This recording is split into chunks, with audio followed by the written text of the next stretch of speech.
So I've been interviewed a couple of times about this project, and I've tried to give people an image of what we're doing, and I've talked about it as percolating change. For those of us who are older and remember percolating coffee pots, right? Like the hot water bubbles up from the bottom. Well, that's what's happening, I believe, through this network, through this coalition. We're bubbling up change from where we come from, each in our individual place, through to where we want to be.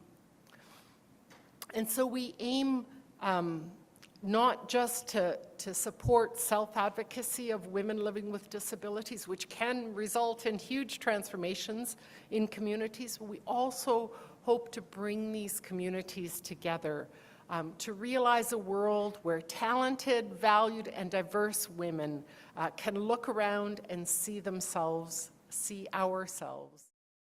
So starting from the premise of nothing about us without us, we sought to build a network across Canada to connect women across the nation.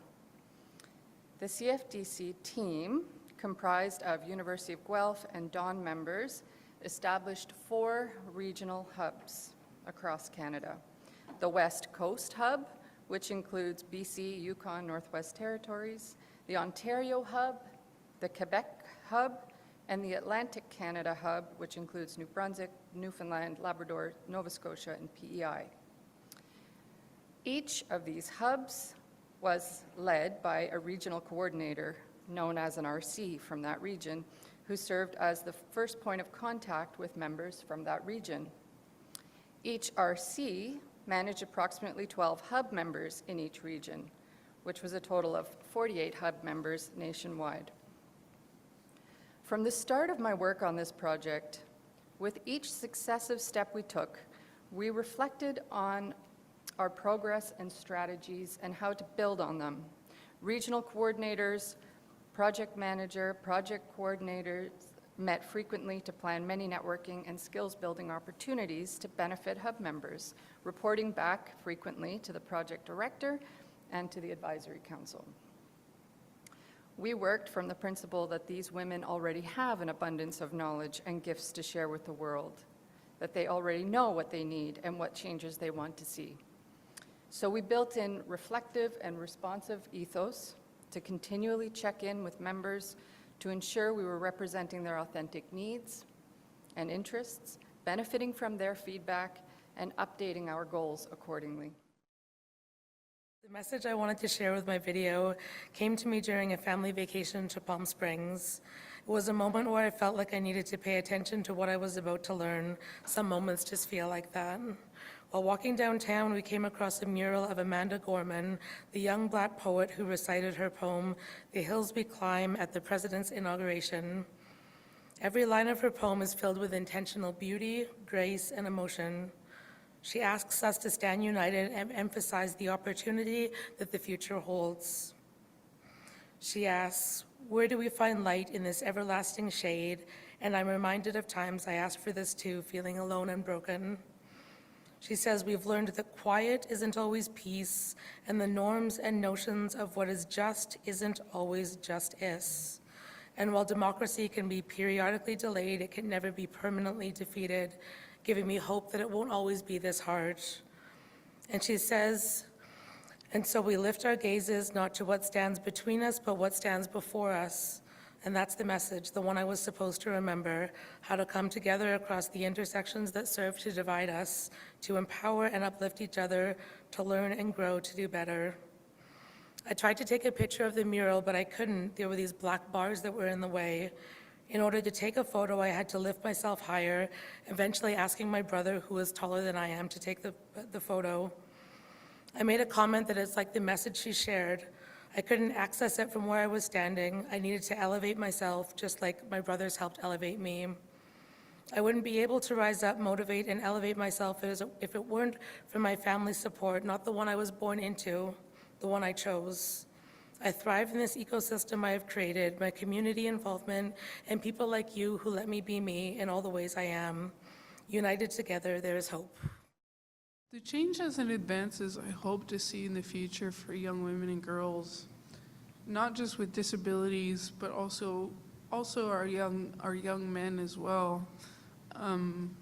Though I know the whole point is for empowering women and girls with disabilities, is that I hope to see a change in the ideas of what men and women should be, what gender should be, what these things should be, and my true hope is that we start to learn to teach women, young women and girls, self-respect, and not in the way of saying you must have self-respect or you're a horrible person, but the self-respect to be able to not just say no, but be able to report things after they say no and body and trauma responses happen, and making it easier for those with disabilities to make their human rights complaints easier, to make it easier to just live and be and to be accepted for who you are, and it doesn't matter what you're doing as long as you're not harming anybody, and to have these young women, empowering them, not just to take that idea of that systemic idea of that we are the caretakers of everyone, that it's okay to have breaks, but also to teach them how to have breaks, how to respect themselves, how to respect others. And for the coalition, I hope that it grows and that we can be able to communicate with each other and come up with wonderful ideas as a coalition to bridge gaps where the gaps are. You know, I'm going to quote Robots here, the old cartoon show. See a need, fill a need, and hopefully that we can teach these young women with disabilities that we don't owe the world scheisse. But we owe it to each other as we live in a community to care for one another, regardless of who you are and where you come from. So with that, I think I finished. Hi, everyone. So our participants online have been giving us a lot of feedback and answering the question of what for you is the most important human right for women, girls, and gender diverse people today. And so we wanted to highlight some of the most commonly spoken to pieces. So starting up with 19 upvotes, and 19 is the highest number we had with participation. Somebody wrote, there were many comments about this, to name a few. So for women, girls, and gender diverse people in conflict zones to be supported across the world and within disability and feminist sectors to live free from violence, starvation, and oppression, hashtag Free Palestine, Free Congo, to live free from genocide and oppression, another hashtag Free Palestine, hashtag Free Congo, Free Sudan, and all other places under colonization, settler colonialism, and occupation. The impacts of climate change, financial security and agency, maintaining individual autonomies, access to subsidized housing, and to feel safe. Feeling safe getting home, feeling safe going on a walk alone, feeling safe listening to music while out, to live free from violence and discrimination. I believe women and girls should be believed when they disclose gender-based violence.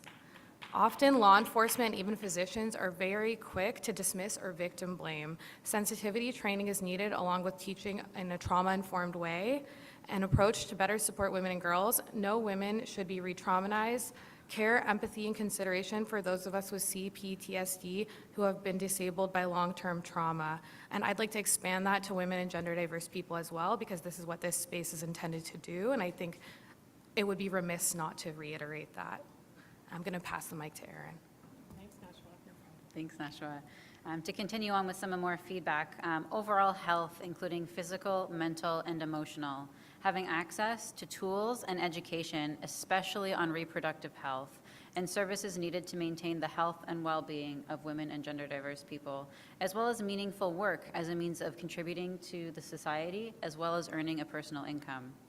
Having safe and inclusive spaces available to each one of us where our voices matter and are actually heard, believed, and supported without judgment, discrimination, or bias. Free therapy and counseling services, especially within the BIPOC community, and most importantly, and to end us on this one, to be at the forefront and the development of policies and practices that impact women and girls with disabilities, and to add as well gender diverse people across Canada.